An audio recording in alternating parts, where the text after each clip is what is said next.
voulais faire un épisode sur un peu les problématiques qui nous interrogent en ce moment, nous, dans nos métiers, et qu'on essaye de partager avec plus de personnes pour voilà, en discuter, parce que c'est des problématiques qui sont intéressantes, elles ont vocation à être partagées et à être construites. Et donc, on va faire une petite présentation un peu de l'approche, de la démarche qu'on a évoquée, de l'approche qu'on a essayé de développer. Et puis après, dans un deuxième temps, on va faire des petits ateliers. Voilà, on va se très sympathique. Il reste un peu de place. Voilà, alors le sujet, donc les méthodes agiles dans le bâtiment. Alors pourquoi s'interroger en fait sur les problématiques de manière de travailler dans le monde du bâtiment? C'est en partie parce que quand on parle à la productivité des différents secteurs, dans le secteur du bâtiment, il y a une productivité qui stagne depuis des années, voire qui régresse parfois, alors que, en particulier, tous les outils de transition numérique ont fait que dans plein d'autres secteurs, on a plus industrialisé, la transformation numérique a changé beaucoup de choses, et a permis, en particulier, c'est pas forcément l'alpha et l'oméga de tout le travail, mais quelque part, ça permet de faire de choses. Mais aussi dans les gains de qualité de projet, dans les gains de rapidité aussi, il faut aller vite. Voilà, après chacun peut voir un petit peu cette productivité, mais qui est vraiment intéressante. Et surtout les outils numériques permettent de faire pas mal de choses autour de ça. Donc dans le bâtiment, quand même, depuis quelques années, il y a ce concept du BIM qui arrive, qui commence vraiment quand même à rentrer un peu dans les mœurs. Et donc c'est quand même pour nous, c'est le cheval de Troie un peu de la numérisation du secteur du bâtiment, c'est ces outils qui tournent autour de ces concepts de BIM. Mais souvent c'est vrai qu'actuellement on a plutôt une approche technique du BIM, donc c'est est-ce que tu as fait la formation, est-ce que tu as un ordinateur qui peut faire tourner le logiciel, les problèmes d'interopérabilité entre les différentes solutions. Mais derrière, de plus en plus de personnes s'aperçoivent que ça ne change pas forcément fondamentalement les choses, on travaille toujours souvent de la même manière. Et donc nous on pense que c'est parce qu'on n'a pas forcément assez interrogé nos méthodes de travail et comment elles pouvaient évoluer avec ces nouvelles technologies. Donc de différentes manières, ces dernières années on s'est intéressé en particulier aussi parce que CS1 est architecte de formation mais devenu développeur. Et moi je me suis intéressé pas mal au BIM, donc on a regardé un petit peu du côté du monde du logiciel pour voir comment ils travaillaient. On s'est aperçu qu'ils avaient des plateformes et tout ça intéressantes, mais que derrière ces outils étaient sous-tendus par des méthodologies de travail. Donc si on compare un petit peu l'évolution des technologies dans le monde du bâtiment en bas et dans le monde du logiciel en haut, on voit un peu les différentes technologies. Donc le premier logiciel dans Sketchpad, c'était un peu les prémices du BIM. Après on est repassé à AutoCAD, vraiment la planche à dessin un peu bête. Et puis le BIM est arrivé dans les années 2000. Et puis après tout ce qui est paramétrique, c'est enchaîné derrière. Et dans le monde du logiciel, il y a aussi des technologies, mais on a plutôt mis en avant les méthodologies, parce que finalement, dans le bâtiment, on ne trouve pas beaucoup de méthodologies, c'est plutôt les logiciels qui lancent les évolutions dans l'évolution, comment on les considère, alors que dans l'industrie du logiciel, c'est vraiment les méthodologies qui sont mises en avant, et pas forcément les logiciels derrière, ou les technologies qui les sous-tendent. Elles sont aussi importantes, mais elles sont moins mises en avant. Donc c'est en particulier ce qui était un peu fondateur, c'est le manifeste agile qui a été écrit en 2001 et qui va un petit peu synthétiser 20 ans d'évolution de pratique depuis les années 80 à peu près et qui va maintenant qui a donné une nouvelle impulsion à ces pratiques et qui les a diffusées beaucoup plus largement. Donc je ne sais pas si vous connaissez le manifeste agile. Donc pour une fois on va le lire un peu parce que c'est pas mal de le rappeler. Donc il y a 4 grands principes. Donc c'est les individus et leur interaction, plus que les processus et les outils. Des logiciels opérationnels, plus qu'une documentation exhaustive. Donc quand on le lit, on peut essayer de penser, tiens, dans le bâtiment, qu'est-ce que ça peut donner aussi. La collaboration avec les clients, plus que la négociation contractuelle. L'adaptation au changement, plus que le suivi d'un plan. Donc en dessous, il dit quand même que les valeurs, donc à chaque fois il y a des oppositions, mais que les deux sont importants, mais à un moment il faut privilégier l'un plutôt que l'autre. Donc avec quand même à chaque fois une mise en avant des relations entre les personnes. Donc c'est pas du tout la technologie qui est mise en avant, c'est plutôt les relations entre les personnes, que ce soit entre les personnes de l'équipe en premier, avec son client, et aussi donc, ce qu'on résume souvent sur l'agilité, qui est l'adaptation au changement, pouvoir rapidement s'adapter au contexte. Après, il y a 12 principes qu'on ne va pas tous détailler, mais qui sont aussi sur le... On voit qu'il y a beaucoup de personnes décidées, donc c'est vraiment sur comment on peut formaliser différemment une manière de travailler, en mettant en avant l'équipe de travail. Donc cet état d'esprit est incarné par ces 12 principes. Et après, tout ça, ça va être décliné dans des cadres de travail, donc ce qu'on appelle des frameworks en anglais. Donc on va en parler de deux derrière. Et puis il y a aussi des pratiques. Donc vraiment on descend vraiment toute l'échelle pour aller vraiment de la manière dont on travaille vraiment de manière pratique tous les jours, à la structuration de l'équipe et aussi à un moment à des grandes valeurs auxquelles on doit adhérer pour aller vers cette agilité. Nous, ce qu'on a retenu, qui peut être intéressant plus particulièrement pour le bâtiment, c'est vraiment le point d'orgue mis sur l'équipe, donc comment vraiment s'intéresser à comment travaille l'équipe, comment on pourrait mieux travailler, mettre en avant derrière, donc c'est aussi un ordre hiérarchique, le projet, la collaboration, donc la fameuse collaboration dont tout le monde parle avec le BIM mais qui finalement n'existe pas vraiment, et puis l'acceptation du changement qui est souvent pas forcément évidente, souvent tous ces architectes qui commencent un peu à changer tout le temps, mais ça ne fait pas l'unanimité dans l'équipe de maîtrise d'œuvre.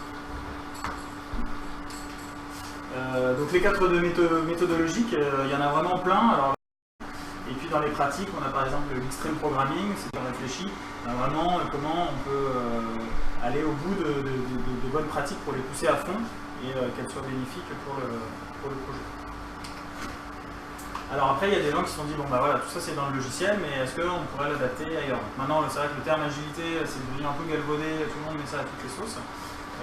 Mais il y a des projets assez intéressants, par exemple dans le monde du manufacturing, de l'industrie, qui commence à se rapprocher de nous, parce que c'est vrai que la grosse différence avec le logiciel, c'est que c'est un peu immatériel, alors que nous, on est sur des choses très matérielles, bon, ça bouge quand même pas mal du curseur, mais on ne peut pas transposer littéralement ce qui se passe dans le logiciel dans le monde réel. Et donc, il y a des gens qui se sont déjà quand même pas mal intéressés à ce qu'on peut faire en particulier dans l'industrie automobile. Alors, en fait, ça, c'est des gens qui ont vraiment... C'est quelqu'un qui était Scrum Master à l'origine, et il y avait un concours pour construire une voiture à moins de... C'est pas un concours, c'était pour gagner 100 000 €, c'est pas moins de 100 000 €, je sais plus. Et donc il s'est dit, bah voilà, moi je vais essayer d'appliquer Scrum au concours et voir ce que ça donne. Et donc il a mis en place un certain nombre de pratiques, et avec une petite équipe de volontaires, ils ont réussi à être dans les 10 premiers à côté de grandes marques, c'était aux États-Unis, à côté de grandes marques de voitures américaines. Et puis après, le projet a continué, ils ont été présentés dans des grands rassemblements automobiles, et le projet continue, voilà, c'est quelque chose de volontaire, mais derrière, c'est des gens après qui sont Scrum Master ou qui vont dans des grosses sociétés comme John Deere, comme Tesla pour essayer d'implémenter ces technologies. Et donc nous, du coup, on a essayé de s'inspirer un peu de ça pour dire comment ça pourrait s'appliquer sur un cadre avec nos pratiques, en particulier nos pratiques BIM. Donc nous, on va s'intéresser un peu plus à la conception et un peu moins au chantier, où il y a peut-être d'autres pratiques comme le Lean et tout ça qui sont peut-être plus intéressantes.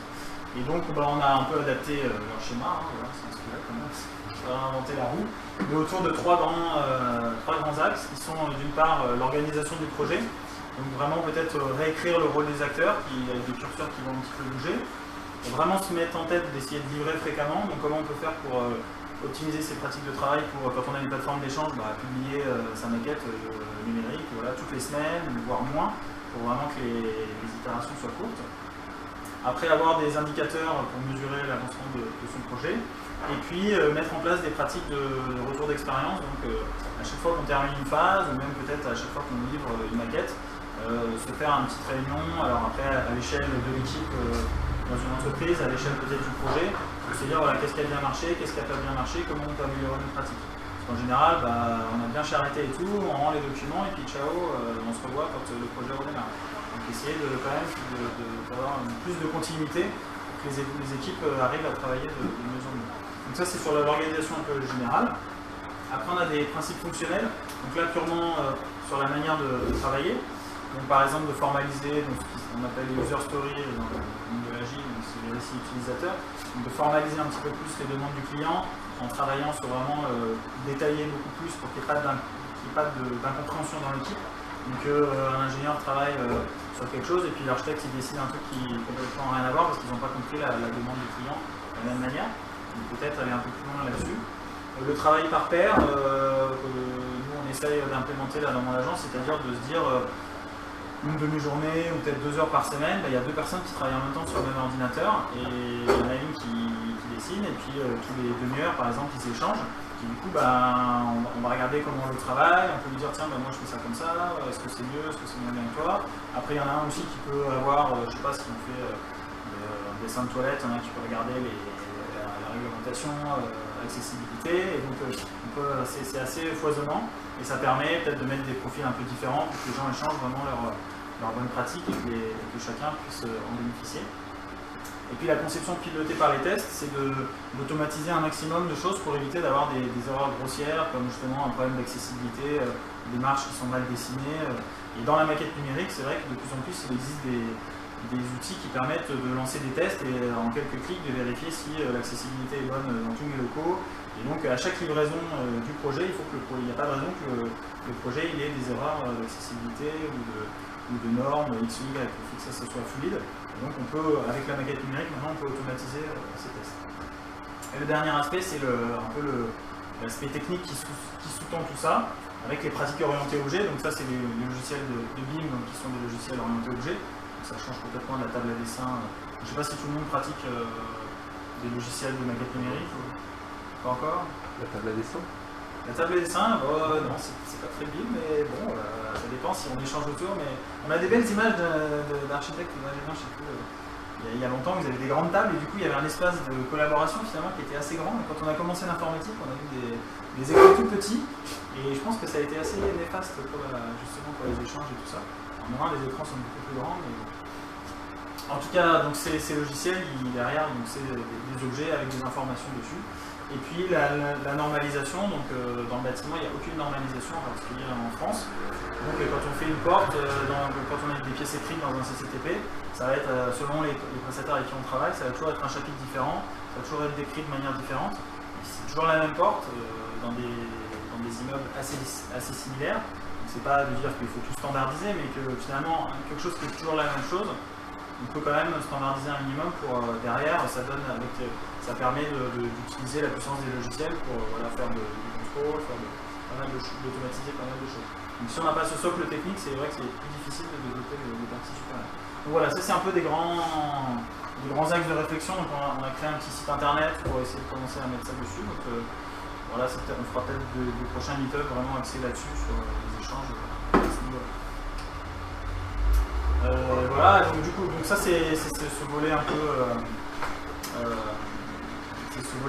réflexion qui nous paraît intéressant à développer en premier. Après nous, en parallèle, avec Sébastien, on développe un outil, parce que il faut aussi quand même parfois des outils, mais on développe les deux un peu en parallèle, parce que je pense que notre outil il aura vraiment de valeur que si aussi on modifie un peu nos pratiques, avec notre outil ou avec d'autres, mais qu'on évolue en tout cas. Et donc notre outil, lui, il va plutôt être un support pour ces pratiques plus collaborative, plus itérative.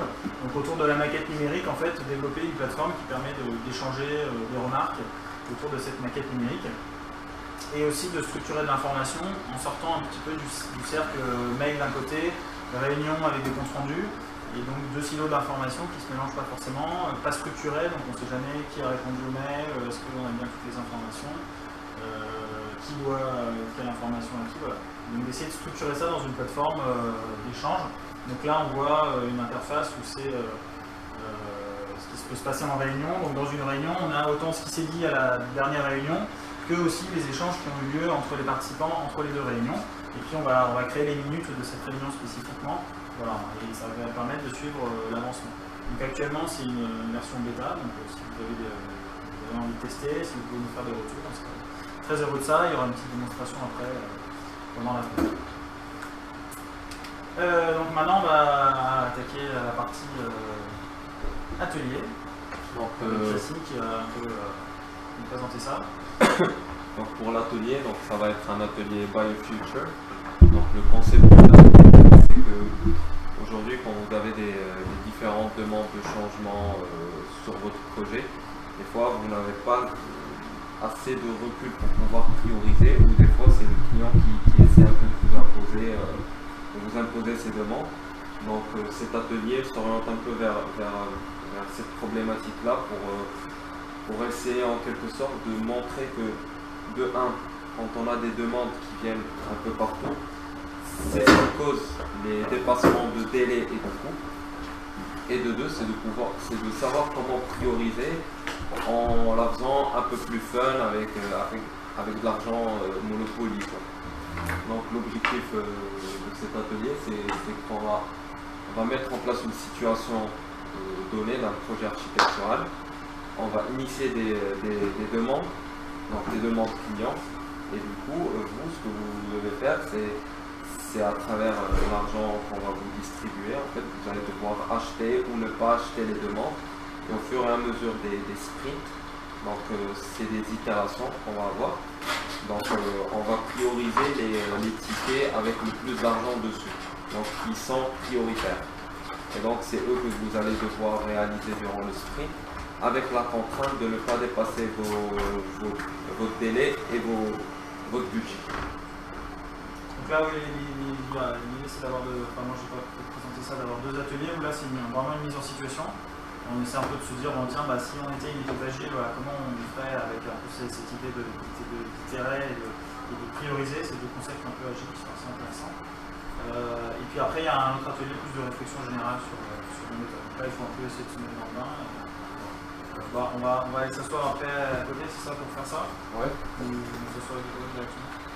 Je détaillerai après.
L'idée c'est qu'on va parler de vous énoncer les 5 modifications qu'ils demandent. Et l'idée c'est de se dire qu'est-ce qu'on peut, dans ces deux cycles de 2 semaines, qu'est-ce qu'on peut pouvoir faire. Donc peut-être répartir ces 5 demandes sur ces 2 semaines. Et l'idée peut-être c'est de choisir une des demandes qu'on estime qu'on ne pourra pas. Donc les 5 demandes auxquelles le maître d'ouvrage, la première c'est carrément de faire un miroir du bâtiment. En fait, il s'est aperçu que l'entrée du bâtiment, elle serait mieux de l'autre côté, mais c'est une histoire de vie. L'entrée du bâtiment serait mieux à l'autre bout. Je ne sais pas s'il ne faut pas les mettre sur le tableau, non? Non, parce qu'il faudra d'accord.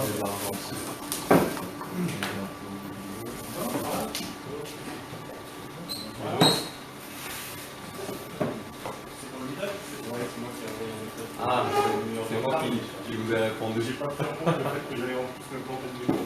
Ah. Alors là on a commencé l'atelier. Continuez. Non mais on n'a pas encore commencé, il a juste expliqué les règles. Du coup, alors... Là on a les modifications qui arrivent de notre maître d'ouvrage, on doit les prioriser. Pour savoir qu'est-ce qu'on va pouvoir faire, il nous reste un mois d'APD. Alors, si je peux, moi je suis plutôt côté agile, donc d'accord. Je parle du vocabulaire. D'accord, on va travailler 1 mois d'études. D'accord. Donc il y a des modifications de programme qui arrivent dans le projet de bâtiment. Et il va falloir regarder justement comment on arrive à les répartir sur 2 sprints. Et peut-être en choisir qui ne pourront pas être réalisés. D'accord.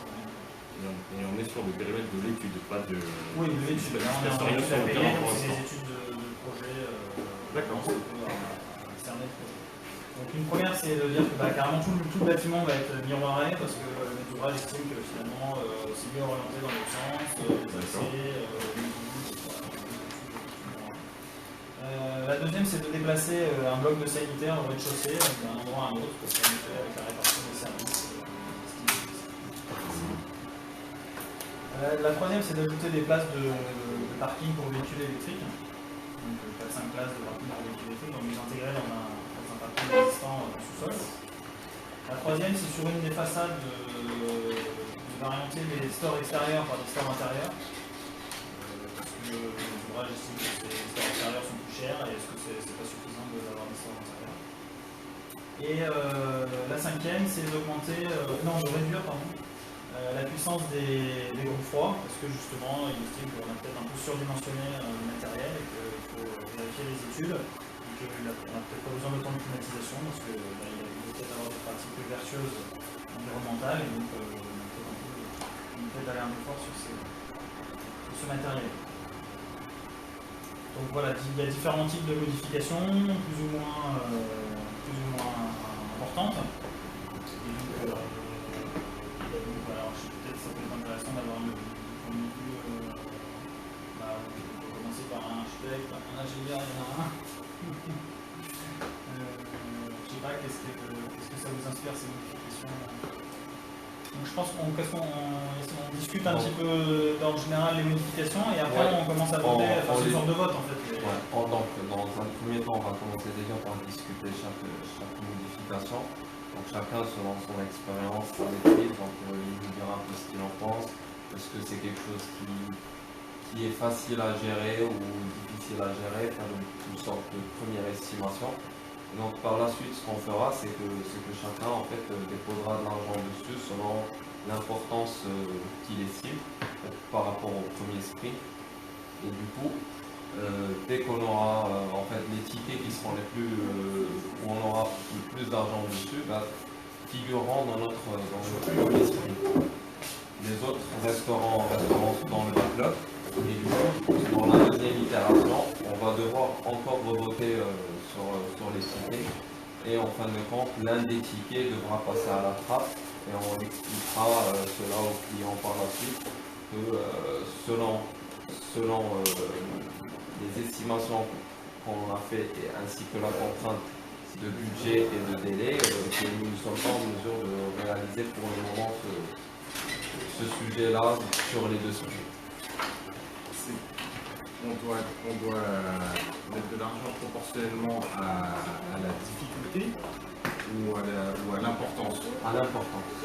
D'accord, c'est-à-dire que même si c'est peu importe que ce soit quelque chose de difficile ou facile à faire dans l'étude. Est-ce que c'est vraiment un truc auquel on tient ou pas? Exactement.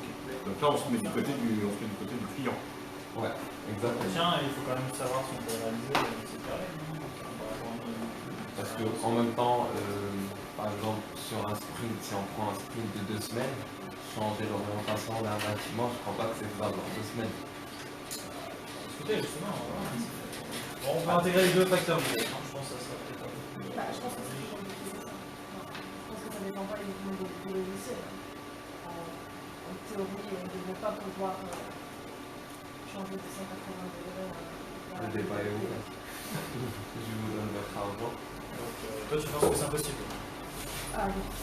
Alors moi, on m'a expliqué une anecdote Fernand Fillon sur une cité au Maroc, je crois.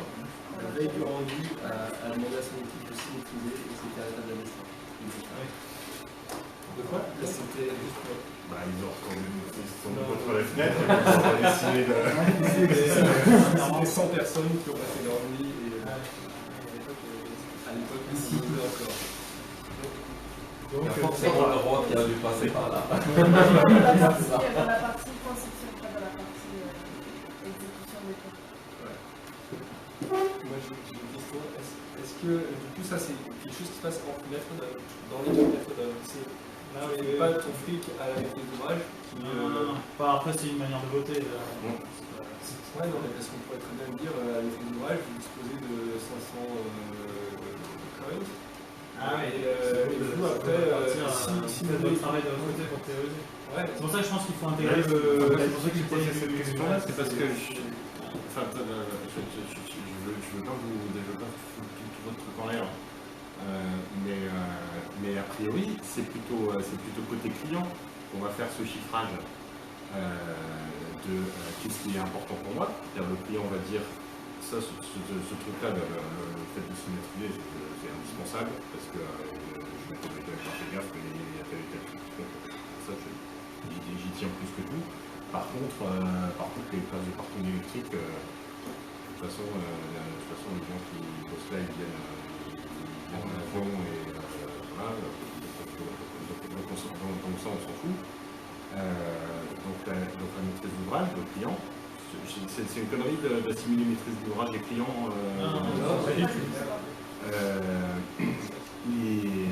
C'est lui qui va savoir quels sont les trucs auxquels il tient le plus.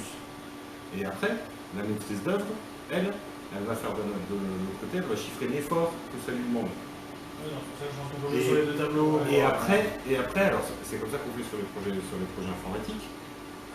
Ce qu'on fait, c'est que dans la liste de tous les trucs qu'on a dans le backlog, donc la liste de tous les trucs à faire, on a d'un côté ce qu'on appelle une valeur métier, c'est-à-dire côté client et moi, c'est un truc auquel on tient beaucoup pas.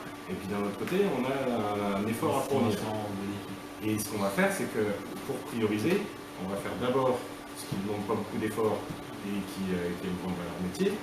Et puis tout à la fin, on fera ce qui demande beaucoup d'efforts et qui a une faible valeur métier. Et même très probablement, on ne le fera jamais.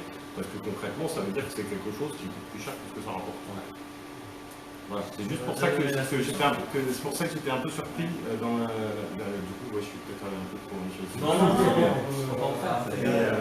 c'est pour ça que j'étais un peu surpris de dire on est maîtrise d'œuvre et on doit il faut aussi, estimer l'importance peut-être estimer l'importance pour le client et aussi estimer l'effort. Et je pense qu'il faut quand même sur le tableau pour voir en effet. Bien sûr, il faut les deux. Il faut les deux. Mais c'est vraiment, chacun doit être dans son rôle. C'est-à-dire le client, lui, n'a rien à dire sur l'effort. Le client ne doit jamais être en situation de dire à la maîtrise d'œuvre, mais si, ça, c'est bon, vous n'allez pas me dire que c'est compliqué, en fait, c'est super simple. J'imagine que comme dans l'informatique, c'est un truc qui n'arrive absolument jamais. Ok, alors on peut continuer, peut-être on fait un tour de table par post-it pour que chacun donne. Pas possible pour le changement, possible. Je sais pas, Sébastien, tu fais plutôt informatique ou plutôt informatique. D'accord, alors je sais pas, ton avis sur est-ce que c'est possible de tourner un bâtiment dans 180 degrés? Enfin, tourner. C'est pas ça, c'est le miroir. Un miroir. C'est pas ça, et en fait, dans conception. Et en fait, tu as commencé à le concevoir d'une manière, et après tu dis, bon, bah, finalement, quelle symétrie. Ah oui, d'accord, en fait, on change complètement d'angle, tout ça, il est rasé. Si le bâtiment était il faut comprendre déjà pour quelle raison on souhaite absolument changer. C'est quoi la raison? Alors non, on va dire que c'est plutôt c'est un carré qui est arrivé, c'était miroirer les locaux à l'intérieur une grande partie, on va dire, 30% des locaux à l'intérieur d'un bâtiment. Pas forcément, un bâtiment, c'est vrai, pas forcément.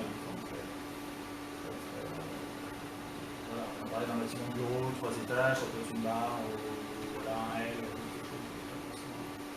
Donc voilà, c'est pour ça qu'en termes de. Ça paraît énorme, mais après il faut voir. Moi c'est vrai que je pense que c'est probablement faisable, même si ça paraît assez gros, parce que finalement, comme tout est miroiré, les interfaces techniques architecture par exemple ne changent pas forcément, parce que c'est tout un miroir. Donc, la technique elle ne bouge pas par rapport à l'archi, c'est peut-être pas si compliqué que ça. C'est un peu comme si tu changeais l'architecture technique au dernier moment. Non, mais après c'est compliqué. Non, pas pour moi, point de vue informatique, il faut déjà que je comprenne l'importance, la raison pour laquelle le client veut absolument faire ça, le challenger, vraiment, déjà savoir le délai, en combien de temps il veut qu'on change, du jour au lendemain, ou est-ce que ça vaut vraiment le coup de faire autant d'efforts? Enfin, j'essaie de poser plus de questions pour vraiment creuser le truc.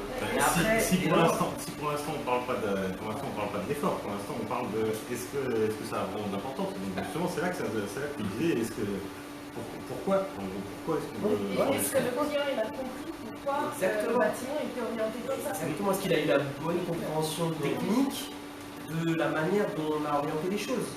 Et après c'est à nous en tant que conseil justement techniquement, moi je suis plutôt fonctionnel, de lui expliquer ben voilà, on a choisi cette techno, on a choisi cette orientation, telle raison, et pour quelle raison vous voulez changer complètement, passer à 180 degrés, donc pourquoi changer complètement de choses? Et là, c'est là justement il y a un travail de négociation. Soit on essaye d'un peu orienter, changer un peu les choses, et du coup on trouve un bon équilibre, c'est la négociation. Soit il insiste vraiment là-dessus, et on comprend la raison, et là on dit ok, très bien, mais ça demande tel effort. Et donc ça va rallonger notre projet, il va falloir assumer le temps et le budget. Ouais. C'est comme ça que je le ferai. Donc voilà, peut-être à réinterroger. Ouais. Réinterroger, ok, mais pour moi une demande comme ça qui est quand même forte, elle a forcément une raison forte derrière. Mais voilà, il ne faut pas partir en disant on est le seul sachant, le client il a des choses qu'il a peut-être du mal à exprimer une première fois qu'il faut savoir saisir. Il y a beaucoup de signaux faibles dans les clients. Moi plutôt je vois deux choses qui pour moi sont clairement opposées. Entre les stores intérieurs et la CTA qui baisse. Là pour moi ce sera en fait à confronter aux clients, c'est a priori sur l'un sur l'autre. Si les CTA sont sous-dimensionnés, ok on peut regarder ça. Si en même temps on arrive à placer les stores à l'intérieur, c'est vraiment que ils ont déconné quoi. Les stores les plus efficaces sont les stores extérieurs. Parce que la chaleur elle rentre pas dans le bâtiment. Et donc là évidemment ce sont les plus chers. Donc souvent c'est vrai qu'il c'est souvent demandé sur des projets où on ne voulait pas tester les stores ou les screens intérieurs, est-ce que c'est pas suffisant? C'est vrai qu'il y a une autre demande du client qui est de réduire la surface des. Et probablement la façade est conçue avec les stores du début, donc je risque d'enlever ça et. Voilà, pour l'architecte ça peut aussi être. Donc aussi peut-être une contradiction entre ces deux demandes. Il y a a priori une contradiction, ou alors une énorme marge dans les phases précédentes de conception d'une part de l'équipe, mais on ne va pas partir sur le principe, on est censé se faire confiance dans l'équipe. Du coup, moi j'aurais tendance à mettre plutôt une valeur assez faible sur une réduction des CTA et une valeur forte sur les stores. Effectivement, c'est un redessin de façade, ça peut vite être lourd. Moi, il me semble qu'un redessin de façade, c'est plus lourd que venir mettre en miroir les locaux. Il me semble. Juste une question, vous êtes tous architectes à l'intérieur ou c'est architecture des bâtiments? Moi, je suis producteur. Ok. Ah d'accord, c'est ça. Product owner, c'est un rôle dans le framework Scrum. C'est un peu l'ancien chef de projet dans la méthode en cascade, en cycle en V, mais aujourd'hui le product owner il est au sein de l'équipe de réalisation, donc avec les développeurs, le Scrum Master, et du coup c'est lui en fait qui porte la vision du produit. Donc il est garant du produit avec le lead technique par exemple d'une équipe, les développeurs et le Scrum Master. Il représente le client, il aide à traduire les besoins des clients vis-à-vis des clients. Alors les autres, on est passé un peu de serviteur. C'est plutôt archi, mais déplacer un bug sanitaire au rez-de-chaussée. Moi je suis coach agile en fait. Moi je suis plutôt MOA. Assistance à maîtrise d'ouvrage, fonctionnel, non, dans l'informatique. Ah oui, pardon. Non, alors moi je connais rien au bâtiment. Aussi dans Oui, l'informatique ça existe. Ça vient de chez vous pour Je pense que c'est pour ça qu'il y a des allers-retours. Cette fois-ci, nous on essaye maintenant de reprendre des choses. des architectes aussi. Oui, c'est vrai. Les architectes aussi dans l'informatique. Et il y en a pas de structure aussi. Alors on continue. Donc par exemple déplacer un bloc sanitaire au rez-de-chaussée. Oui, ça a l'air faisable. peut y avoir des problématiques techniques de dessin de colonnes, il faut vérifier. Pour moi, bon, ça c'est plus impactant qu'un recalcul technique de la mesure des critères. Parce que les descentes, c'était les bureaux. ouais, ça va. Ça aurait été le logement, ça aurait pu être très compliqué. C'est quoi la différence entre le logement et les bureaux? Le principe du logement, c'est que on peut avoir des propriétaires différents de l'un à l'autre. Le fait de décaler les sanitaires, on va pouvoir dévoyer une descente d'eau ou un apport d'eau. Donc, c'est ça, si on a un peu dans le faux plafond, et si on n'a pas de faux plafond, ça veut dire qu'il faut descendre le plafond à cet endroit-là pour passer une gaine et la faire retomber. Donc ça veut dire, en gros, pour déplacer les toilettes du voisin du dessus, le voisin du dessous il a moins de hauteur sur le plafond. Et ça c'est juste code rouge inacceptable. Voilà. On dirait pas comme ça. Ouais, il y a des choses comme ça où c'est stop direct. Donc là, peut-être faisable à vérifier. Ouais, peut-être faisable, à vérifier en tout cas. Et après, à ajouter des places de parking électrique en sous-sol. C'est ajouter ou modifier des places. C'est vrai que c'est. Alors, on va dire que le plus difficile, ce serait d'ajouter. C'est plutôt comme ça qu'on. Et après, un parking, c'est vrai qu'on a calé. T'as dit 3 étages, 3000 m². Ouais. Je l'ai pensé, facile. Après, peut-être on peut se dire justement que par exemple, moi j'avais imaginé que la réduction de la puissance de gros alors il faut valider si c'est possible, mais c'est vrai que ça réduit probablement la taille des locaux. Peut-être que c'est une opportunité aussi de modifier des espaces, soit de rendre des espaces plus qualitatifs, soit peut-être ils étant en sous-sol et on va pouvoir récupérer des places de parking, mais peut-être que ça s'articule avec ces places sur l'extérieur.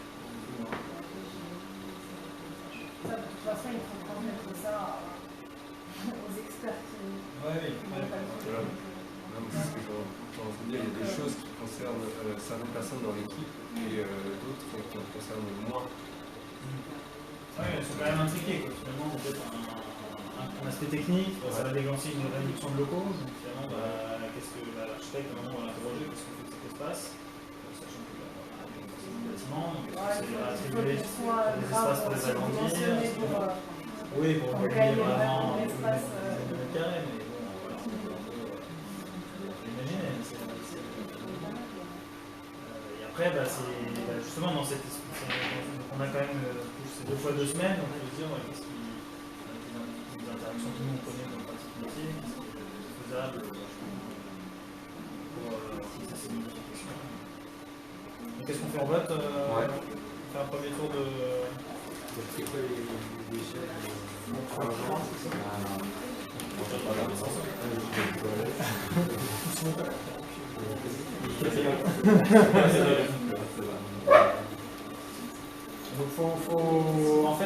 c'est une manière de prioriser.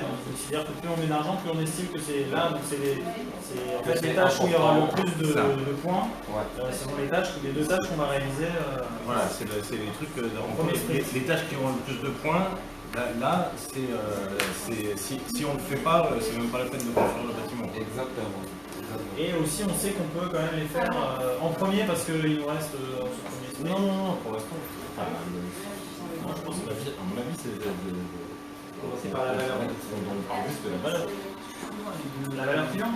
Ouais. Et après, on fait un deuxième tour sur la possibilité de le faire. Je sais pas, je veux pas trop. Justement, moi je pensais qu'elle était faire un peu les deux. Mais moi je me ferais plutôt. On peut pas mixer. Tu peux pas mixer les deux. Si tu veux faire les choses de façon un peu structurée, j'aurais une demi-heure de retard, c'est pas grave, c'est Agile, c'est top. Agile de dire bordélique. Donc, ce que tu disais, si on veut que ça soit un peu structuré, il faut vraiment décorréler cet aspect valeur métier pour le client de l'aspect effort que ça demande. Et après, une fois qu'on aura les chiffrages d'une part de la valeur métier et d'autre part de l'effort que ça demande, là on va discuter de qu'est-ce qu'on fait vraiment en premier. Alors, on peut faire 2. Mais si on ne décorrèle pas, chacun va rester sur C'est vrai que l'idée c'est quand même la vision entre date. Est-ce qu'on fait 2 passes en moyenne pour voir justement Normalement, l'idée là, c'est de choisir, en tout cas au final, il faut qu'on arrive à choisir 2 sujets qui vont être réalisés dans le premier sprint. Après, on peut faire un deuxième tour. Mais ça, a priori, il faudrait qu'on se balance mette. entre les deux. D'abord, on se met dans la peau de la maîtrise d'ouvrage Oui, et on c'est donne ça, la valeur. Et on fait les deux. Et puis ensuite, on se mettra dans la peau de la maîtrise d'œuvre, on aura l'effort. Et est-ce que, non, mais est-ce que le maître d'œuvre, une fois qu'il moi je m'imagine plutôt la chose, donc le maître d'œuvre reçoit ses modifications, il doit savoir si lui est intégré, mais il doit savoir aussi justement, comme l'idée quand même c'est d'arriver à faire un projet qui plaise à son client, c'est la base, il faut aussi essayer de se dire je ne peux pas tout faire, et à un moment il faut que je fasse d'abord ce qui je pense, j'imagine, qui est là où est la valeur du client, ce que je disais un petit peu tout à l'heure, la relation entre la valeur pour le client, l'effort demandé, et de mettre en avant, et En fait, ça va être plutôt, ratio. en fait, ça va être plutôt le client qui va, disons, en pratique sur les projets informatiques, l'estimation de la valeur métier, c'est le product owner qui l'a dans la tête et souvent il la chiffre pas. Elle n'est pas exprimée, elle n'est pas concrétisée, elle est juste, elle est à la limite, il y a un ordre. Ouais. Donc on sait que le premier il a plus d'importance que le dernier. Ouais. Le deuxième, etc. Et par contre, l'estimation de l'effort, ça oui, ça c'est fait systématiquement. C'est fait en équipe, c'est l'équipe de développement, c'est vraiment la maîtrise d'œuvre qui va estimer quel effort lui demande quelle évolution. Et après, en fonction de cet effort, là pour le coup c'est le rôle du product owner, de dire ok, on va faire ça en priorité parce que c'est un truc qui est important. Et oui, c'est vrai, ça demande beaucoup d'efforts, mais c'est vraiment important. Il faut qu'on le fasse. Et même vu que ça demande beaucoup d'efforts, ça veut dire que je fais une croix sur tout le reste parce que je ne vois pas. C'est important par rapport au product owner à échanger avec le client. Il y a un bon esprit. Où est-ce que le product owner connaît ça? Le product owner, il représente le client. Il faut qu'il ait une forme de décision. Légitimité auprès du client pour avoir ce... Peut-être pour pas trop aussi complexifier la je pense peut faire quand même un tour de botte et est-ce qu'on peut se dire dans sa tête, on a la vision valeur client qu'on imagine pour chaque truc et aussi on essaie de moyenner chacun sur la valeur client et l'effort potentiel. Donc pour avoir en même temps le rôle du... Alors c'est parce que peut-être aussi dans le bâtiment on sait qu'on n'aura pas forcément un rôle de valeur. Non, mais là pour le coup, je suis désolé que là, je suis des opérateurs, on peut le faire, mais franchement, ça n'apporte pas grand-chose de prioriser justement sans décorréler les deux. Et toi, tu suggères de faire de voter sur la valeur client ou de voter sur l'effort? Sur le truc que je perçois, c'est que sur la valeur client, on ne sait pas. C'est-à-dire, on ne sait pas pourquoi est-ce qu'il veut miroirer sur le client. Est-ce que c'est juste parce que je dis tiens, ça pourrait être sympa, pourquoi pas ou est-ce que c'est un truc vraiment il ne peut pas faire autrement voilà, quand je me dis il faut qu'il y ait quelqu'un qui prenne le rôle du client qui arbitre en inventant le contexte. Mais sinon c'est un peu difficile. Du coup, ce que tu proposes, c'est qu'on vote par rapport à l'estimation. C'est-à-dire un peu comme l'équipe de réalisation. C'est ça, parce que je pense que ça, c'est, enfin, vu les gens qui ont autour de la table, à mon avis, c'est là-dessus que vous allez être le plus pertinent. Et c'est aussi pour dire, est-ce qu'on peut accepter ça en personnel? Ouais. Sachant que l'idée à la fin, c'est de faire des lignes qu'on ne fasse pas. C'est un peu compliqué, c'est pas la sprint planning. Ce qui se fait dans le sprint planning. L'équipe de réalisation. On est plutôt avant le sprint planning, mais quand ils estiment les. Donc on va plutôt sur l'effort. Plus on met de points, plus l'effort est. L'effort Et est. alors, je peux vous embêter encore. Pour que le truc, c'est que là, on n'a pas d'échelle.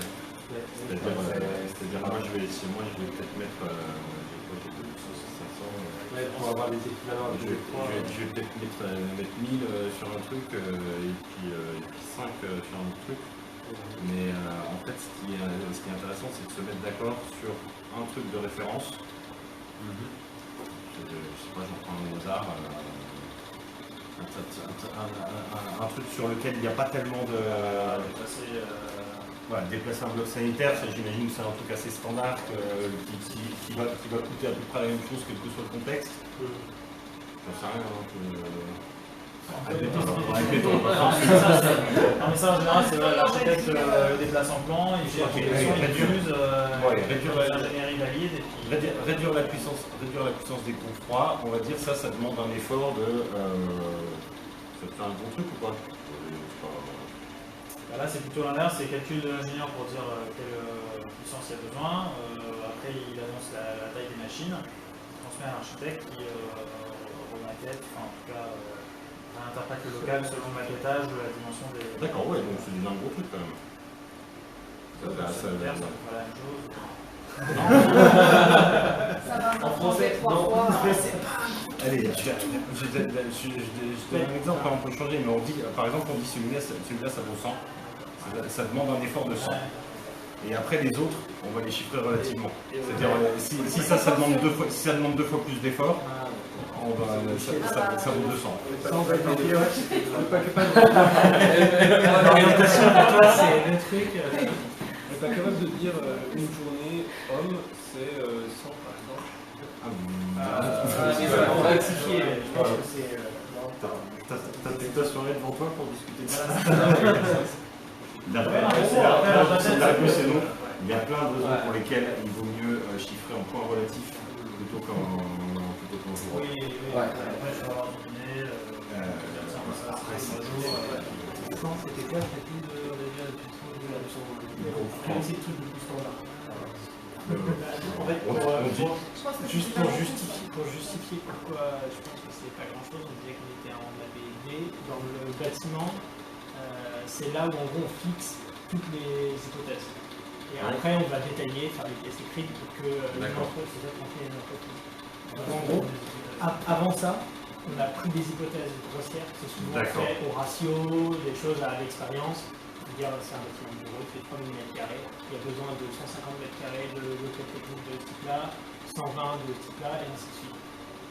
En API, il va se passer des choses, on va regarder comment le bâtiment est chaud, il refroidit, il vit avec l'occupation, et on va dimensionner beaucoup plus précisément le local technique. En fait, pour moi, à cette phase-là, c'est pas un effort, c'est juste le boulot qu'on va faire normalement. Oui, d'accord. C'est une étape classique. Soit on met 100, soit on met un peu plus, un peu moins. On peut mettre 100, c'est facile à diviser. Alors sur les autres, après je sais pas comment on va Après, on met pas forcément l'argent sur tout, c'est ça l'idée. On va regarder pour le cycle d'après ou... Quand ça te semble irréalisable, tu mets même pas d'argent en fait. Oui, bien sûr. Quand ça te semble irréalisable, tu mets pas d'argent, c'est pas infini. Ouais. Ah oui, parce qu'en même temps, il faut pour Il faut garder pour le prochain cycle. Mais donc c'est plus difficile, ça veut dire qu'on n'a pas envie de le réaliser à ce... Non, on met d'argent pour en avoir. Plus c'est ça, On s'en fout des envies. Si vous bossez pour un client, c'est sur des trucs que vous avez envie de faire ou pas envie de faire. C'est plus les estimations. C'est cette notion de budget que par rapport à des points tout simplement. D'ailleurs, ça c'est un... classique. Ouais, ben on dit ça vaut 100 points. même dans un domaine, on n'est pas en suite de Fibonacci. Et comment on sait qui a mes micros encore, parce que ça peut se c'est pas grave. Alors c'est le total justement.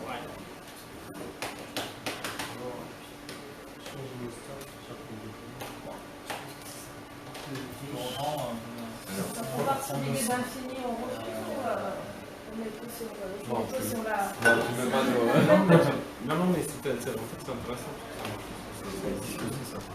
Ouais, le point d'interrogation, les... Non, c'est plutôt le infini ou le 100. Ah, bah oui, le 100. Le 100, ça veut dire c'est trop gros. Ah, de pas redécouper.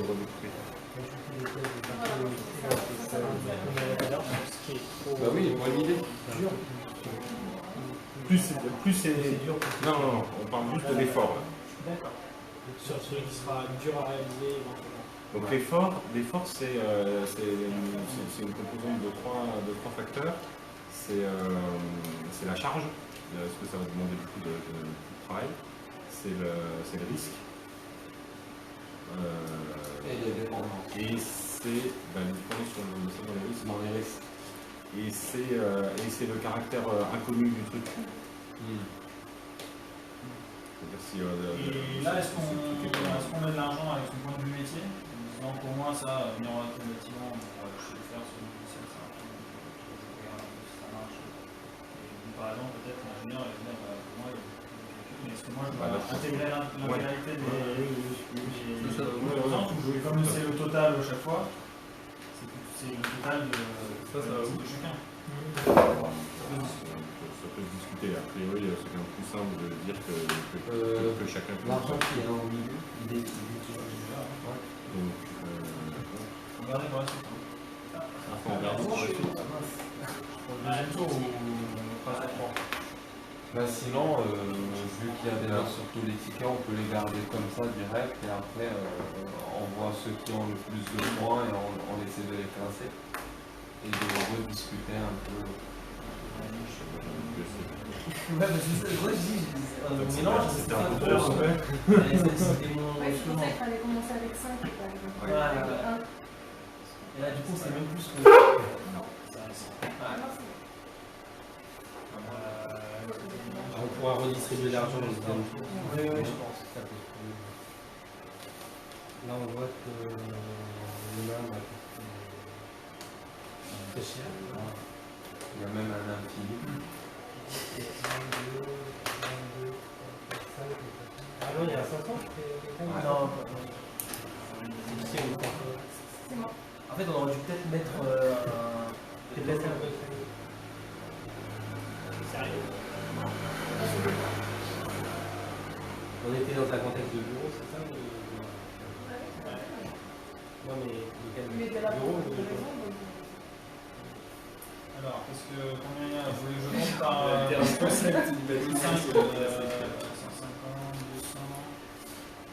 C'est très intéressant de voir les points de vue. Après, c'est compliqué quand on n'est pas de métier. Ouais, non, mais à la limite, c'est encore mieux. Mais tu peux avoir un point de vue aussi, c'est ça. Ouais, qui est plus proche de celui du client. Qui est plus proche du client, ouais. Exactement, moi, c'est tout. Moi, clairement, 180 degrés, 150. Mais pour le client, clairement, c'est cher. Enfin, pour le client, pour moi, en fait, j'ai du mal à savoir lequel est le plus important pour le client entre les stores et le 180. Pour moi, c'est genre, c'est des trucs 3600 plus l'infini. Parce que le 180, une demande de mirorer un bâtiment, c'est juste tellement frappadingue. En fait, si ton client te le demande, c'est pas juste pour le fond de faire. C'est important. Pour renégocier le Il n'y a pas contrat, de dans rien, ce cas-là. c'est vraiment. Ouais, on peut imaginer, mais c'est. Et les stores, comme c'est financier, il y a une grosse importance. Et derrière, il va y avoir peut-être les places là parce que c'est réglementaire et il va se retrouver. D'accord, mais donc ça veut dire que tu considères que le client déjà lui il prend déjà en compte l'effort. Non, il a déjà miroiré, il n'en a rien à foutre de l'effort. Si miroir, lui c'est parce que c'est important pour lui pour l'usage de son bâtiment. Mais non, parce que tu viens de dire s'il fait une demande tellement, si c'est une demande tellement dingue, que s'il fait cette demande-là, ça veut dire qu'il en a vraiment besoin. Mais quand tu dis une demande tellement dingue, ça veut dire ou alors il n'a pas su exprimer la première fois dont il avait besoin. Ou l'architecte. Parce que si je trouve pour lui c'est pas dingue du tout. Donc, et puis c'est juste un truc qui oui, tient, ça voilà, pourrait c'est dire. ça c'est le point de vue. Il n'a pas un. Quand lui va devoir le faire, ça paraît dingue pour le client. Donc le cas 1, donc ça c'est les. Réduire la puissance des groupes froids à 350. Donc le fameux miroir à 3600 plus l'infini. Changer les stores 1850, donc c'est le deuxième. Après le troisième c'est déplacer le bloc sanitaire avec 720 et ajouter les places de parking, donc l'avant-dernier avec 400. Donc maintenant qu'est-ce qu'on décide de faire pour ce premier sprint? Comment on choisit? En fait, c'est toi qui es référent pour nous. T'es coach alors. T'es les deux de 50. Alors, moi c'est la première fois que je vois de cette façon d'estimer, de façon très concrète. Et effectivement, là du coup, on se retrouve un peu coincé. Donc, ou bien on essaie de continuer là-dedans et ensemble on essaie de trouver une solution pour s'organiser, pour faire le truc, ou alors je vous donne la pratique standard, classique, pour faire des estimations comme ça.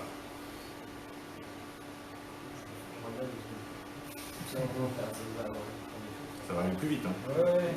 Après, donc là, c'est juste qu'on pourrait se dire, voilà, après c'est vrai qu'il faut spéculer sur l'importance du client.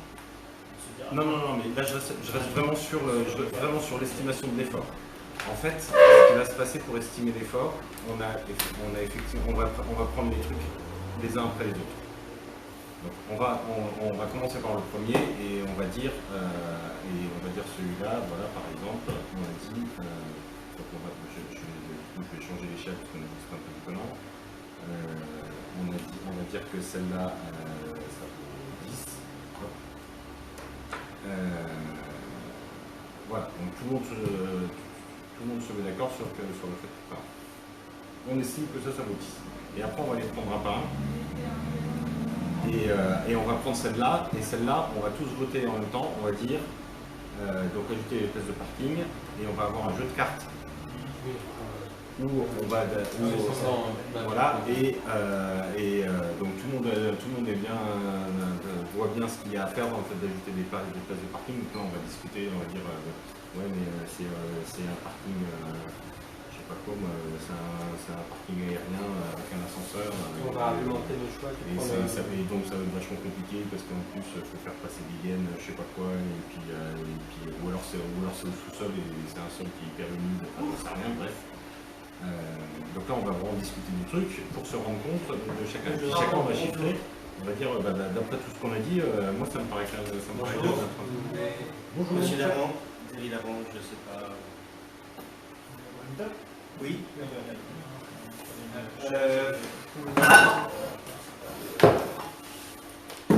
Et donc là chacun va se faire une idée.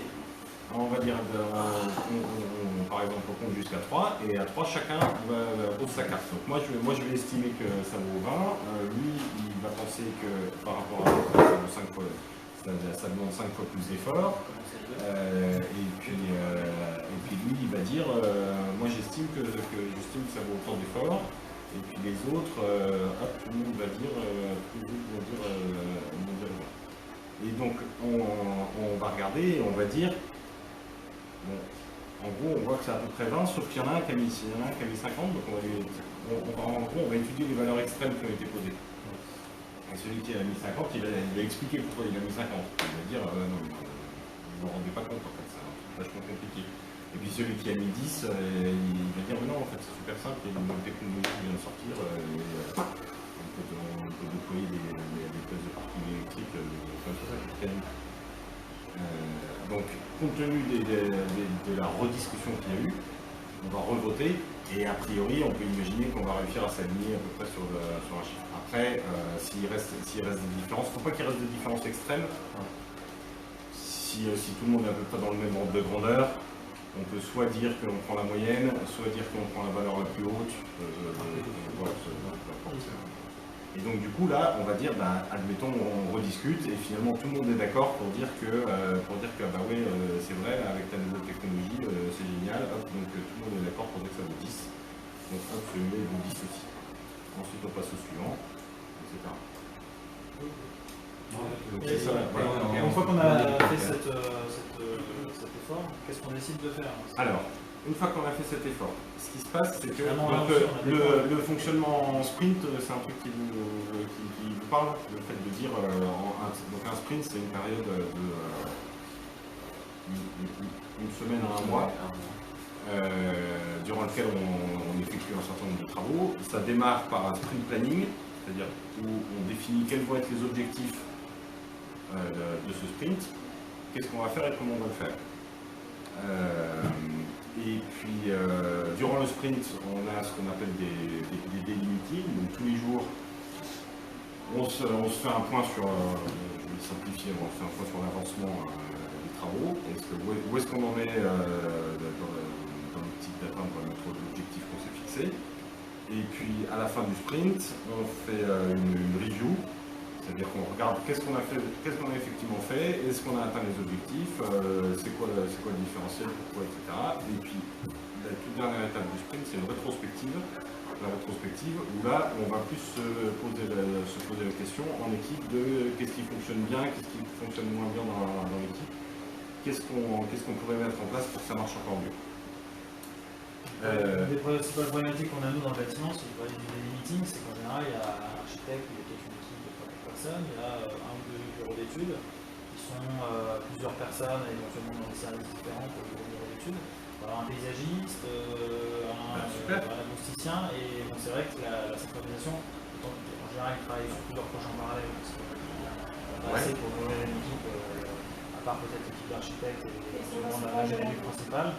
S'ils sont pas au même endroit, donc cette système de synchronisation n'est pas forcément évident. Pas au même endroit. Pas être au même endroit, c'est un truc qu'on commence à savoir gérer. C'est chiant. Franchement, c'est une grosse difficulté. C'est beaucoup plus simple si tout le monde est au même endroit. Mais on sait faire avec.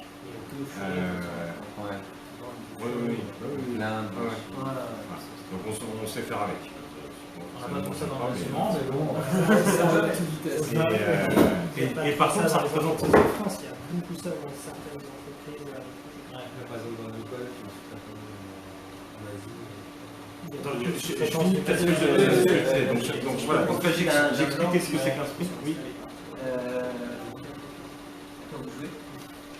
À quoi on joue? On est en train d'appliquer les techniques agiles. Qui viennent de l'informatique, du développement informatique à la base. On est en train de voir comment est-ce qu'on peut appliquer ça comment on peut appliquer ça au bâtiment. Donc là, l'idée, c'est qu'il y a un projet où il y a des modifications qui sont demandées en phase PD. Et donc, on est en train de voir, comme il reste beaucoup de temps, c'est le dernier mois, on va faire probablement 2 sprints et comment on priorise et on choisit ce qu'on va réaliser. D'accord. Donc là, en fait, on va avoir sur chacune des... Vous appelez ça un post-it, c'est quoi?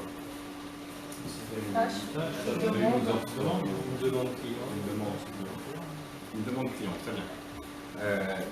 Donc chacune des demandes clients, on a estimé l'effort que ça demandait de la traiter. On va, donc, sur le premier sprint, on fasse des sprints de 2 semaines. Sur le premier sprint, on va se dire, bon, grosso modo, on pense qu'on peut embarquer à peu près ça, et puis on va le faire, et puis on va se rendre compte à la fin du sprint que vraiment, on n'en a fait que la moitié. On va additionner le nombre de points d'effort qu'on a su faire durant le sprint, des trucs qui sont vraiment terminés. C'est pas si un truc est fait à moitié, il ne compte pas. Il ne compte pas du tout. Chacune des demandes clients qui a été vraiment traitée intégralement et validée, on va compter le nombre de points, on va additionner le point de toutes ces demandes, les points de toutes ces demandes-là à la fin du sprint. Et ça va nous donner en fait ce qu'on appelle la vélocité. Et donc ça nous donne en fait le nombre de points d'effort qu'on est capable de traiter dans un sprint. Alors en général, il faut 3 ou 4 sprints pour que ça se stabilise un peu. Voilà. Mais au bout de 3 ou 4 sprints, franchement, on arrive à avoir des trucs qui ne sont pas trop variables. Alors après, on pondère en fonction de s'il y a des gens qui sont en congé, des choses comme ça. Mais globalement, sur un sprint standard où tout le monde est là, on arrive à avoir une valeur qui se stabilise. Et donc, admettons qu'au bout de 4 sprints, on a vraiment une valeur stable. Le 5e sprint, on va avoir notre backlog, donc notre liste de demandes clients qui vont être priorisées en fonction de l'effort et de la valeur métier. Et puis on va dire, le premier, notre vélocité elle est de 200. Le premier il vaut 50, le deuxième il vaut 10, etc. Donc on additionne et puis quand on arrive à 200, ce qui nous manque là en fait, c'est d'avoir une valeur de référence pour savoir combien de tâches. Oui, tout à fait. Alors sur le premier sprint, on peut tricher et faire des évaluations en jour. La vélocité, c'est en points, tout ça? Ouais. D'accord. C'est la capacité à c'est le nombre finaliser une tâche. C'est plus le nombre de points qu'une équipe, c'est ça, qu'une équipe peut réaliser durant un sprint. Exactement. D'accord. Comment on passe au chiffre, c'est difficile de savoir. On peut faire une estimation. C'est-à-dire que. Considère comme référence. Que les constantes, que le nombre d'intervenants est constant. Et donc, Parce que si le deadline c'est un deadline, je gère aussi, du coup j'amène 2 fois plus de tâches pour travailler. Ça c'est vraiment juste ça. Ouais, alors, Il me semble que ça c'est pas l'approche. alors c'est sûr que c'est pas du tout, l'approche agile, parce que on dit on essaie d'avoir des équipes qui sont stables. Et on dit, en gros, ce qui est variable, c'est pas l'équipe, ce qui est variable, c'est le périmètre de ce qu'il y a à faire. Donc si on n'est pas capable de faire tout, et ben on ne fait pas tout. Par contre, ce qu'on fait, on le fait bien. Non, mais ça c'est accepter le truc. Ça change de paradigme, quelque part, c'est le changement le plus important. Dans l'approche agile, c'est le fait de dire sur un projet et dans le bâtiment, pour faire la planification pour. Je suis vraiment désolé parce que je suis en train de complètement. Non, mais c'est je casse le machin. Vraiment, vous m'arrêtez. On cherche les mélanges, mais non. vous êtes du bâtiment et. Alors on va essayer de c'est très bien. Et donc, qu'est-ce que tu disais? Ouais, le gros changement, c'est qu'en fait, donc, sur un projet informatique traditionnel, ça se passe comme dans le bâtiment. Hein, on a une maîtrise d'ouvrage qui fait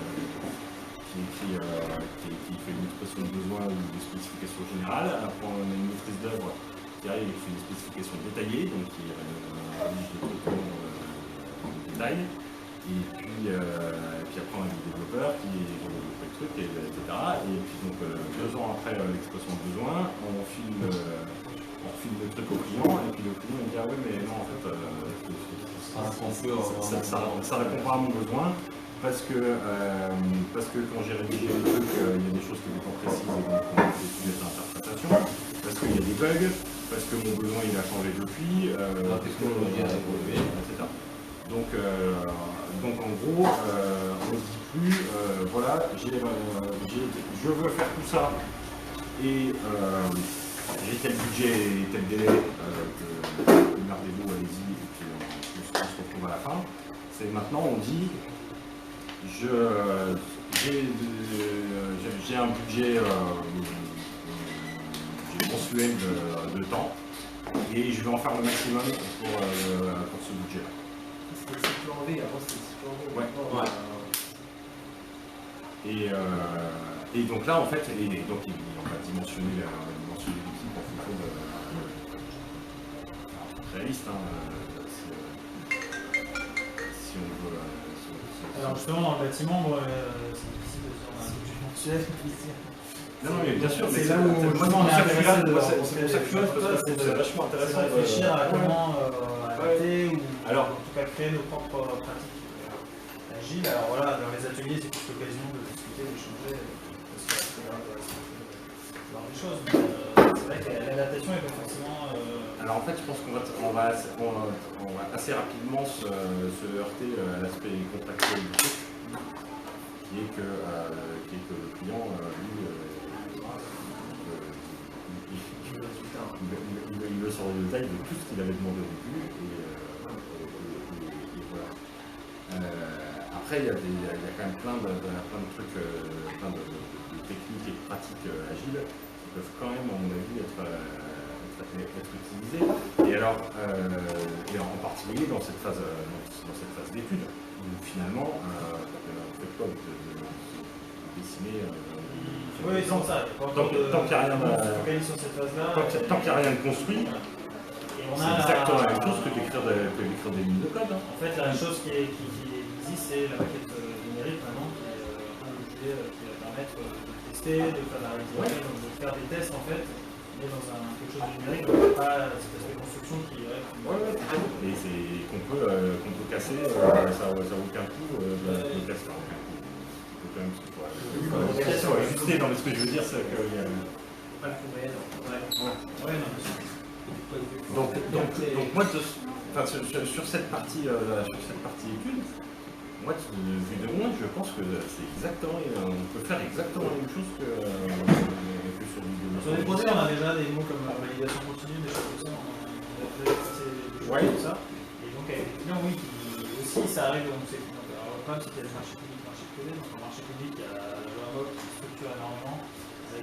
C'est un mélange entre une cycle en V et des sprints. C'est pas des sortes de sprints, mais c'est les phases, donc APS, APD, donc c'est à chaque fois 2, 3, 4 mois. Donc c'est des gros sprints, on va dire peut-être. On affine à chaque fois le projet. Mais c'est aussi une cycle en V. C'est pas des sprints, hein. C'est des phases. Il y a des sprints dans les et après, en marché privé, c'est vrai qu'on a des projets où on voit le client quand même toutes les semaines, toutes les 2 semaines, on montre l'avancement.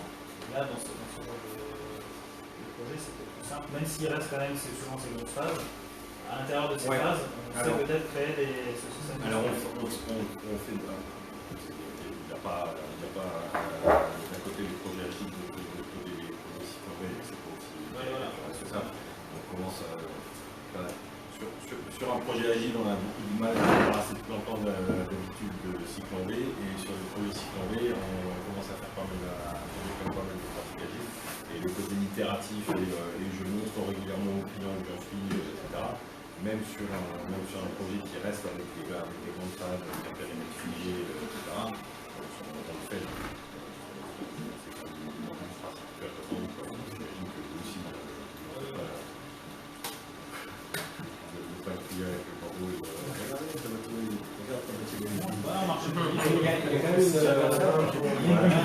y a quand même une méfiance un peu bien souvent la méthode, elle va un peu verrouiller un peu sa proposition.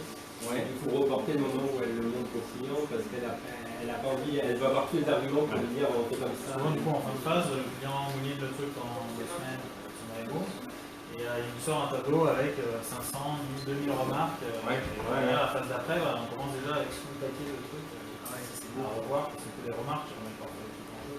oui. Alors que s'il avait fait ces remarques au fur et à mesure, du coup, l'impact de chaque remarque était vachement plus faible. C'est quoi? C'est pour valoriser plus le travail de l'AMO est-ce qu'il doit reverrouiller L'AMO, il justifie son des remarques, mais c'est surtout qu'en effet, il découvre, pour certains projets, il découvre au bout de 2 mois, ça veut dire que c'est vraiment l'AMO qui doit entrer aussi dans ce cycle oui, il va avoir un rôle aussi de l'accompagnateur pour justement proposer de nouvelles méthodes. Parce que après, le client, s'il le prescrit au client, le client peut éventuellement le prescrire après à sa maîtrise d'œuvre. En disant, on va travailler comme ça, avec une validation continue. Il y a un vrai travail d'évangélisation auprès du client et auprès du l'AMO. C'est là aussi voilà, un peu le symptôme, c'est justement de réfléchir à ça et voir ce que peut être faire. Alors autant s'il y a des profils du bâtiment qui ont envie de s'intéresser à ça, ou des profils de l'informatique ou de l'agilité en général qui ont envie aussi de s'intéresser au bâtiment, je pense qu'il y a des besoins peut-être analysés. Mais voilà, je sais pas, comment on pourrait essayer quand même, moi j'aimerais bien voir à la fin laquelle des demandes va être satisfaite. Est-ce qu'on essaie quand même de choisir, c'est peut-être un peu élastique, moi je connais bien d'écrire. Et ce qu'on n'a pas eu là, on a pu voter, ça fait un cycle, on a eu la discussion sur pourquoi c'est lourd et pourquoi c'est pas léger. Donc on pourrait peut-être refaire comme on a voté, mais moi je vous propose un truc. Oui, si j'ai bien compris, vous avez fait différentes propositions de votre. Alors ça, ce sont les propositions du client. C'est Et en fait, on a voté pour la difficulté à réaliser les choses. Moi, je vous proposerais bien un truc, c'est de dire notre estimation, elle est loin d'être parfaite, mais je pense que tout le monde voit à peu près comment on va faire. Après, je dis sauf toi parce que tu n'étais pas là, mais si tu veux, je te réexpliquerai après.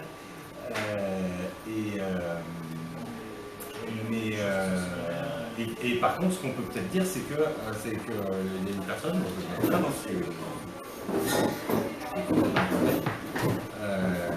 qui va justement jouer le rôle du client et dire quels sont les trucs qui sont importants pour lui. Voilà, je pense à un vrai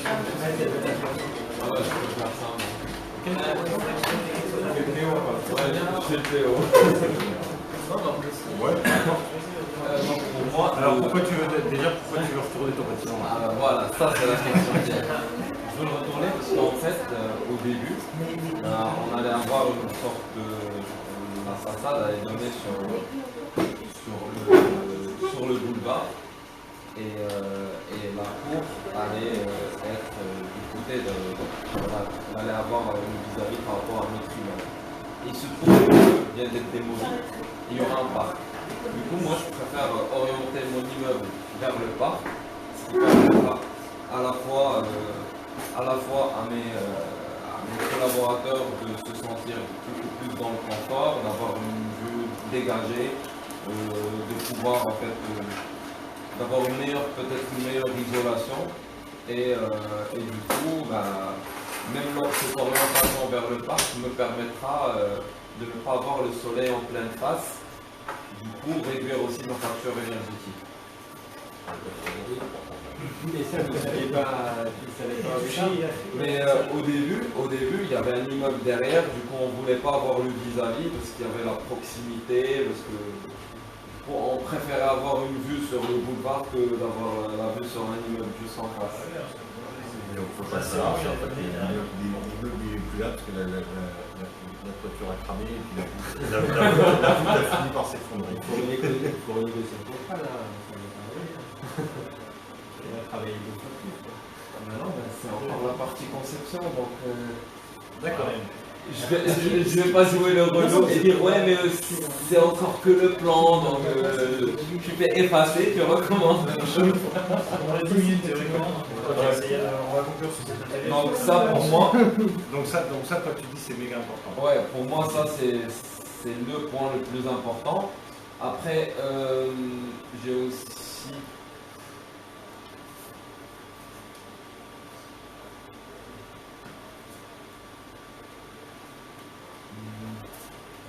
alors, ajouter des places de parking électrique en sous-sol, vu que nous, on est une entreprise considérée innovante à la fois côté technologie, mais aussi d'un point de vue énergétique. Du coup, c'est très important pour nous d'avoir des parkings électriques, parce que tous nos collaborateurs ont eu des prêts à taux zéro pour s'acheter des véhicules électriques. Et nous, on est dans cette démarche parce qu'on pense à l'écologie et c'est une nouvelle façon de faire pour nous. Tu es en voiture.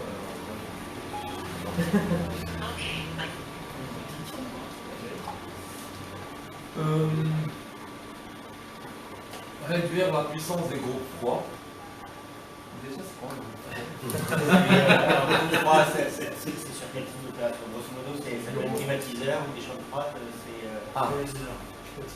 C'est du bureau. Dans notre stratégie de réduction de factures thermiques, on voudrait réduire aussi la puissance des groupes froids, vu aussi que nous avons orienté notre immeuble vers un parc et du coup on n'a plus le soleil qui vient tout droit, donc plus d'effet de serre. Donc ça ne sert à rien d'avoir de gros climatiseurs partout, du coup c'est priorité numéro 3. Ouais, c'est bien. En termes de priorité pour moi en tant que client. Déplacer le bloc sanitaire au rez-de-chaussée. Donc déjà, qu'est-ce qu'un bloc sanitaire? L'ensemble des sanitaires, c'est l'équivalent d'une pièce. C'est généralement quand on le dessine, c'est plus ou moins un bloc parce qu'on a des normes à respecter dans toutes les dimensions. Donc on essaie de minimiser quand même. Voilà, C'est l'ensemble des niches.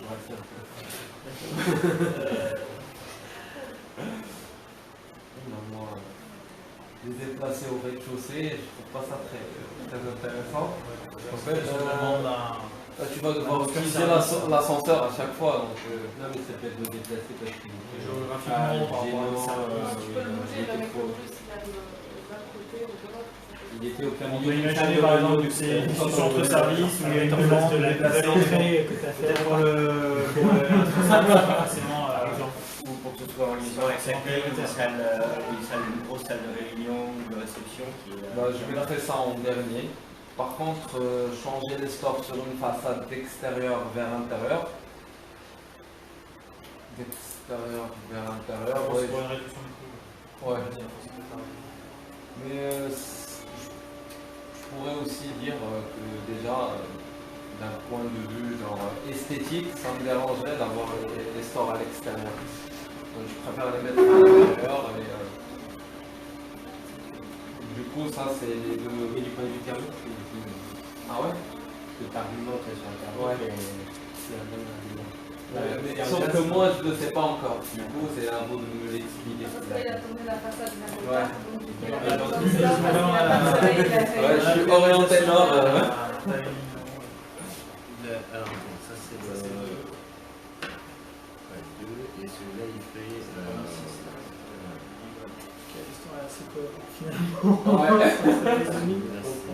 C'était bien mon rôle de fait. J'ai eu une vision. Ouais, dans ton ordre de ça correspond pas forcément à la. Non, non, mais c'est bien.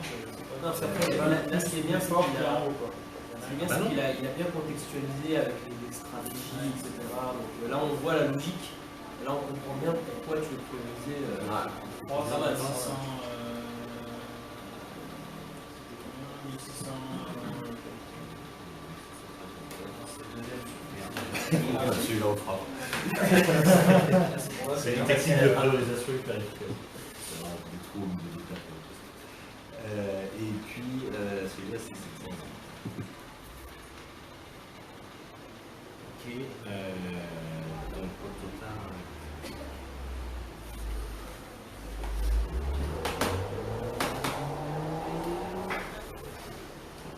On a un très lourd. On a après deux à peu près équivalents. Un assez lourd et un dernier, un moyen. Moi je vous propose de dire que notre vélocité c'est 100 000. C'est faire 5000 points par. On est capable de toute façon on ne pourra pas tout faire, on saura faire que 5 000 points. D'accord, la vélocité, tu l'as, c'est une sorte de moyenne, c'est ça, de l'ensemble des. Donc sur un sprint. sur deux sprints, parce que si c'est deux, ça c'est moins compliqué. bon, on dit sur un sprint, alors 2500 par sprint. Ah non, parce que c'est tu peux faire sur 5000. Sur, c'est ce qu'il Ouais, y a. après, bon, on va- Bref, moi, donc là pour le coup, ça va être le boulot du product owner. Il va dire ça de toute façon. Moi, je vais faire ça. Ça sera trop con d'avoir mon bâtiment tourné dans le mauvais sens. Donc, quitte à pas faire des autres choses, ça j'y tiens absolument. Donc j'ai 3006, il me reste 1400 points. Pour mes 400 points, ça de tout ça déjà, je ne pourrais pas le faire. Donc, ok, c'est mort. Et puis, 400, ça me fait. Et ben, je peux faire presque tout. Mais ces deux-là, ils sont prioritaires. Donc ça, je l'ai fait. Ça, je l'ai fait. Et puis je me garde une marge parce que je sais très bien qu'il va y avoir encore d'autres demandes qui vont tomber sur la gueule. Ouais, on peut garder. Bon, après, si on avait dit 2500, on pourrait dire premier sprint, c'est que celui-là. Parce que ça va aussi, quelque part, ça va réorienter. Non, tu peux pas dire premier sprint, c'est que celui-là, parce qu'il fait 3006. Ouais, on peut commencer avec 3600. mais peut-être il Non, faut. là, Justement, c'est un Donc truc. là, Alors, il faut le redécouper. Peut-être qu'il faut le redécouper. Il faut le redécouper. Donc tu tournes là, tu miroirs que la moitié du bâtiment. Ou que les deux premiers étages. Non, mais après, tu pourrais dire que c'est à 2500. En effet, il y a ceux-là qui sont réalisables et celui-là, clairement, il est dans le bas avec Non, mais les tourages, il représente Ça, tu vois, je pense que c'est un exercice qui peut être super intéressant à faire, de dire voilà, on veut miroirer un bâtiment, comment on découpe ça dans la phase d'étude. Comment est-ce qu'on fait, sachant qu'il faut que si finalement on fait un seul sprint, à la fin du sprint, on a un truc qui tient la route. Ouais. Un truc qui est, on peut garder les plans tels quels et ça partira en construction comme ça, quoi. Si les circulations verticales sont parfaitement symétriques par rapport au bâtiment, on peut retourner à niveau sans nous, c'est un cas qu'on a eu, on a retourné une partie de l'aménagement intérieur. Ouais. C'est pour ça que je pense que c'est. Mais c'est vrai qu'après, si on a outil orienté,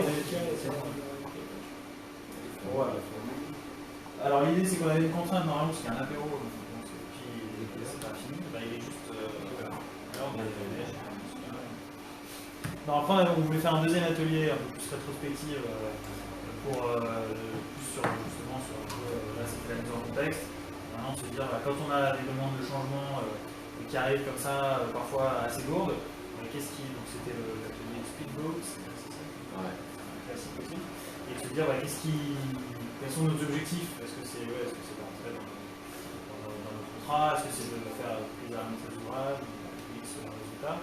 Qu'est-ce qui va poser des problèmes et qu'est-ce qui va être plutôt favorable pour ce genre de choses. C'était le principal de cette atelier. Je ne sais pas si on décide de respecter l'horaire ou... Non mais là on aurait une demi-heure. Je ne sais pas combien ça prend. C'est pas une transition. C'est ça. Mais je ne sais pas pour l'instant. Faire une rétrospective dans le vide. Ouais, c'était non, c'était pas une rétrospective, disons que c'était plutôt une réflexion plus générique. Là, on avait un cadre un peu concret. Après, c'est vrai qu'on a eu une discussion assez riche aussi, donc on peut aussi passer à l'atelier. Non, mais par contre, on peut aussi discuter rapidement de ça restera théorique, mais discuter rapidement de la rétrospective. Le format standard de la rétrospective, c'est qu'est-ce qui a bien marché, qu'est-ce qui a moins bien marché, qu'est-ce qu'on fait pour que ça marche encore mieux. Et qu'est-ce qu'on Mais je crois que la thématique, c'était pas tellement la rétrospective sur l'atelier, mais plus, je crois que le thème que vous voulez faire, c'était quels sont les, pour appliquer l'agilité dans le bâtiment, quels seraient les freins. Oui, non, c'est vrai que faire de rétrospective, on mélange un peu de choses. Brainstorming, en fait, de savoir. Ah, d'accord, tu veux dire une. C'est plus le type d'atelier là, Speedboat qui est intéressant que le terme rétrospective associé. C'était la première partie, on a compris un peu ce que c'est l'agile, mais maintenant pour l'appliquer, qu'est-ce qui serait. Justement, quand on a des. Dans ce cadre, la question c'est est-ce que faire des rétrospectives, par exemple c'est une forme de rétrospective. Dans la rétrospective, il faut l'oublier. Un deuxième atelier par rapport à la gestion du changement dans la conception de bâtiment. Quels sont les objectifs de cette gestion du changement, quels objectifs on voit. Donc est-ce que c'est faire plaisir aux clients, c'est l'objectif principal quand on a du changement, c'est respecter le contrat. Lister un petit peu ces différents objectifs pour voir chacun quels sont les objectifs. Et après, donc, j'ai bien compris la thématique de cet exercice, après c'est de dire qu'est-ce qui va être favorable pour rentrer dans ces objectifs. Donc, on va imaginer par exemple la méthode numérique, c'est un outil, s'il est bien utilisé, qui peut être intéressant pour ça. Et après, qu'est-ce qui est les freins? Donc ça peut être le fait qu'on soit dans plusieurs entreprises, voilà, il faut lister un petit peu tous ces freins. Avoir un panorama un petit peu du plus du moins dans la gestion du changement dans le cadre d'un projet de bâtiment. C'est un peu ça le... D'accord. L'idée, donc, c'était à chaque fois de faire ces trois thématiques, de chacun écrire un peu des post-it avec les idées qu'il a sur ce sujet. Et après, quand tu parles de changement, ça veut dire changement de programme. Non, de programme. Le programme, c'est un coup. Par rapport à, justement à la mise en contexte qu'on a eu avec un client qui change des choses. Dans le contexte de l'architecture. Voilà, donc comment, avec en essayant d'avoir un état d'esprit plus agile ou des méthodes un peu plus agiles, comment on pourrait nous aider à gérer ce Moi je parle peu de moi, mais comme je ne connais pas les tenants et aboutissants et les acteurs du métier de l'architecture, c'est un peu compliqué. Mais après, ça peut permettre aussi de connaître. Après, je pense que les changements de méthodologie dans pas mal de domaines, je pense que c'est la problème. Ouais, c'est la résistance. Les gens qui veulent pas changer de méthode, les gens qui veulent diriger. Oui, souvent. Oui, c'est appliqué. La nature humaine est la même partout.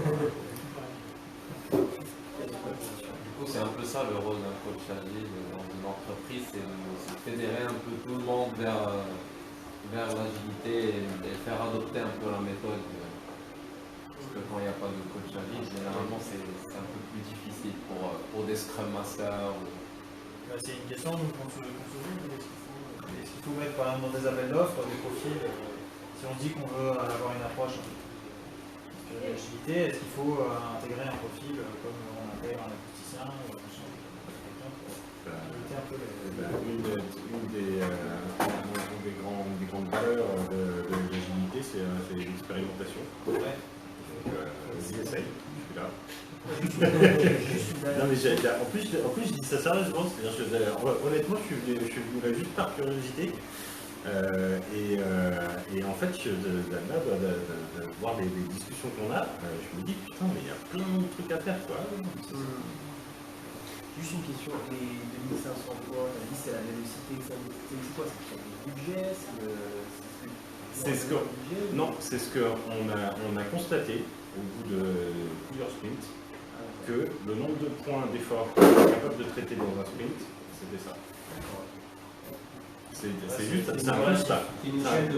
C'est un constat, il n'y a personne qui est venu le décider. Et d'une équipe à une autre, ça diffère. Oui, parce que, par exemple, parce que quand comme tu nos as des points. équipes où tu as énormément de seniors, les points vont être peut-être beaucoup plus réduits que quand tu as une équipe de juniors où les points vont quasiment exploser. Et puis surtout, tu as vu qu'on a dit arbitrairement, on a dit, je ne sais plus laquelle, telle demande, elle vaut 10.